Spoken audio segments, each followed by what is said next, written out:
صل على رسول الكريم أما بعد قال النبي صلى الله عليه وسلم من أحب سنتي فقد أحبني ومن أحبني كان معي في الجنة كما قال النبي صلى الله عليه وسلم. درود شریف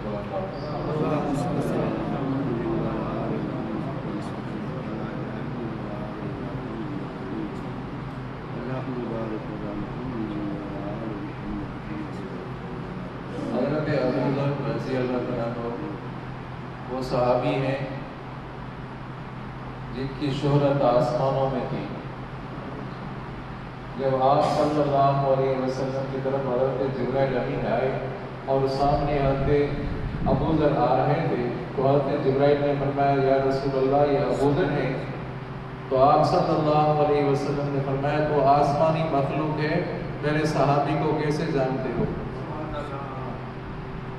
تو حضرت جبرائیل امین نے فرمایا یا رسول اللہ صلی اللہ علیہ وسلم یہ جتنا مدینے میں مشہور ہے اس سے زیادہ آسمانوں میں مشہور ہے.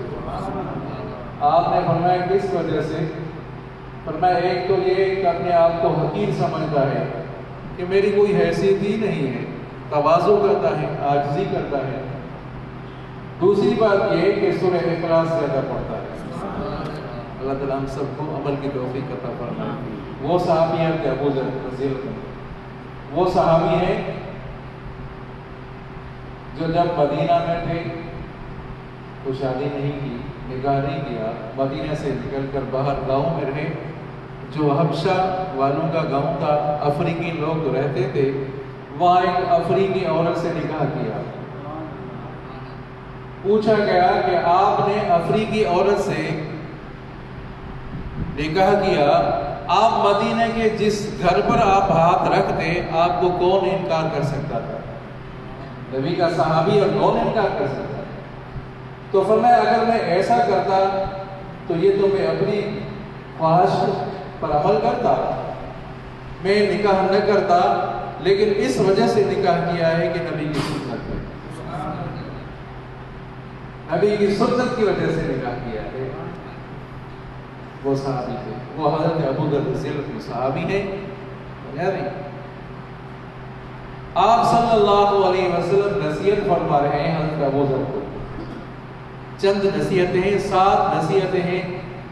اللہ تعالی ہم سب کو اس پر عمل کرنے کی توفیق عطا فرمائے. ایک تو فرمایا یہ نصیحت فرمائی اوصیک بتقوی اللہ عز و جل. ایک تو تمہیں یہ وصیت کرتا ہوں کہ تقوی اختیار کر. اگر تو تقوی اختیار کرے گا تو تمہارے دنیاوی بھی معاملات حل ہو جائیں گے, اخروی معاملات.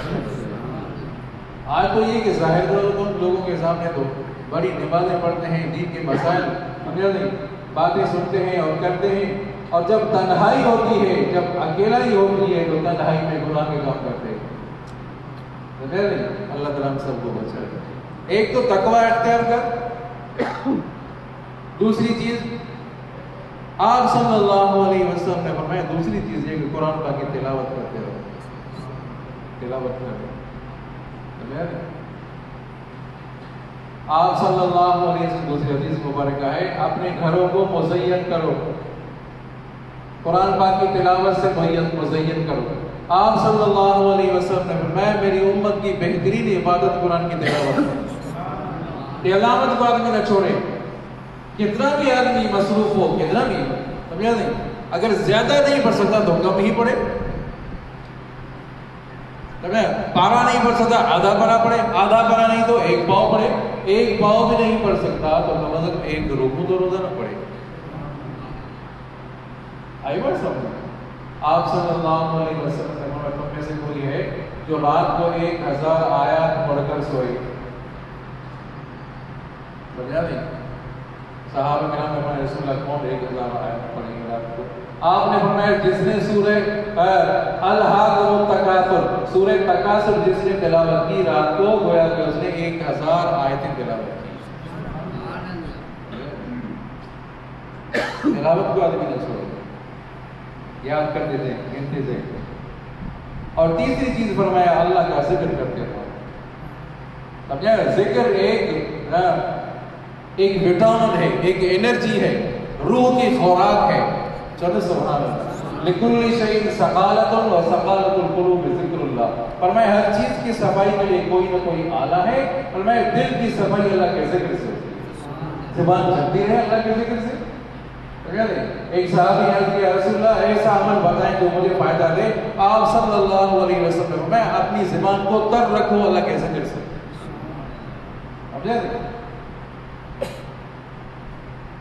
ایک تو ذکر کرو گے اور تمہارا ذکر کرنے کی وجہ سے تمہارا ذکر آسمانوں میں ہوگا اور تمہارے زمین پر تمہارے لیے نور بھی ہوگا. اور آپ صلی اللہ علیہ وسلم نے چوتھی نصیحت فرمائی طول السمع. خاموش رہا کر, خاموش رہا کر. فضول باتیں آدمی نہ کرے, خاموش رہے. یہ بھی نہیں کہ اتنا خاموش کہ ضروری بات بھی نہ کرے. نہ ضروری بات تو کرنی ہے, ضروری بات تو ایسا نہیں کوئی بات کرے جواب ہی نہ دے. ضروری بات تو کرنی ہے, سمجھا جی. خامخواہ آدمی فضول باتیں نہ کرے, فضول باتوں سے اپنے آپ کو بچائے. سمجھے.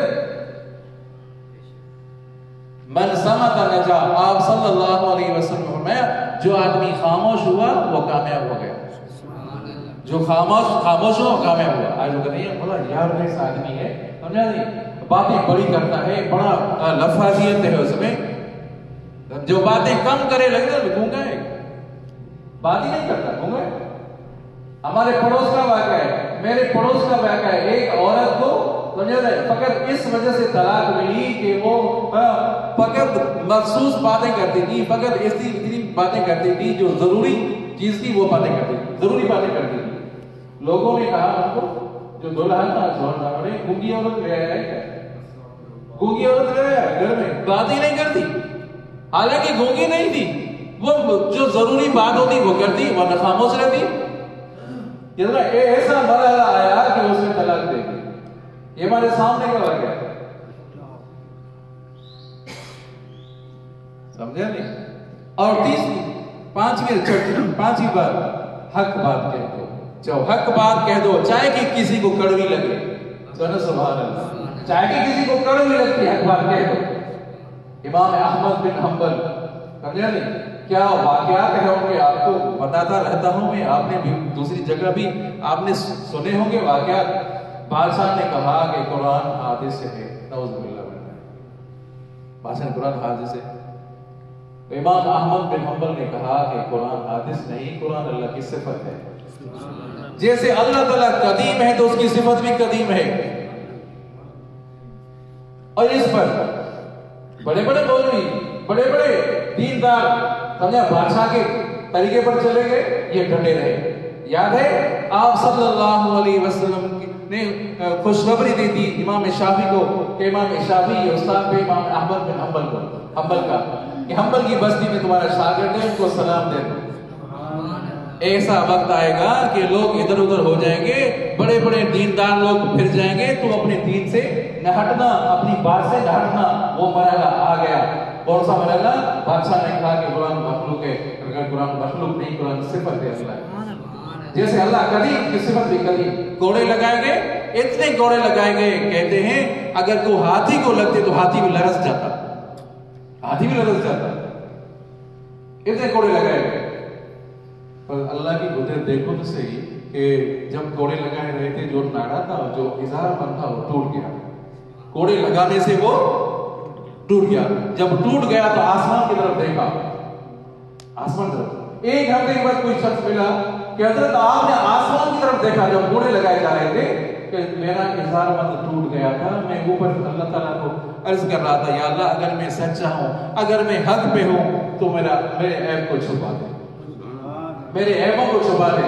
اللہ کی قدرت ایسے ہوئی, جو ناڑا ٹوٹ گیا تھا, اظہار بند ٹوٹ گیا تھا, وہ پاجامہ پہنا ہوا تھا, پاجامہ خود بخود اوپر ہو گیا. اسی وجہ سے امام شافعی, جب امام شافعی کو پتا چلا, امام شافعی مصر میں تھے, یہ واقعہ ہوا عراق میں. امام شافعی نے شاگرد کو, امام احمد شاگرد تھے, بیٹے کو کہا, امام احمد کے بیٹے کو کہا کہ یہ قمیص میرے طرف پہنچا دے. کون سی قمیص؟ جو میرے شاگرد کی قمیص ہے, جس میں ان کو کوڑے لگائے جا رہے تھے, یہ قمیص میرے پاس پہنچا دے. وہ قمیض پہنچائی امام شافعی کی طرف، امام شافعی نے اس قمیض کو دھویا اور دھو کر پانی پی لیا۔ یہ شاگرد کا کبھی کبھی ایسا بھی ہوتا ہے کہ شاگرد استادوں سے بڑھ جاتے ہیں، علم اور عمل میں بڑھ جاتے ہیں۔ ایسا یہ امام احمد بن حنبل، سمجھے نہیں؟ حق بات کہنی ہے چاہے کسی کو کڑوی لگے۔ اور چھٹی بات، میں کسی کی ملامت کا خوف نہ کرنا، اللہ کے بارے میں کسی کی ملامت کا خوف نہ کرنا۔ تمہیں سنت میں کچھ چل رہا ہے، نوجوان ارے لوگ کیا کہیں گے، اب داڑھی تو رکھ رہا ہوں، لوگ کیا کہیں گے، لوگ کیا کہیں گے۔ اب ملامت کی وجہ سے نوجوانی جوانی ہے، اب سنت رکھوں گا تو لوگ کیا کہیں گے، اور لوگوں کی ملامت کی وجہ سے داڑھی نہیں رکھ رہا، لوگوں کی ملامت کی وجہ سے ٹخنے اوپر نہیں کر رہا، لوگ کیا کہیں گے، ملا ہو کیا۔ تو آپ صلی اللہ علیہ وسلم نے فرمایا لوگوں کی ملامت کا خوف نہ کرنا، لوگوں کی ملامت کا خوف نہ کرنا۔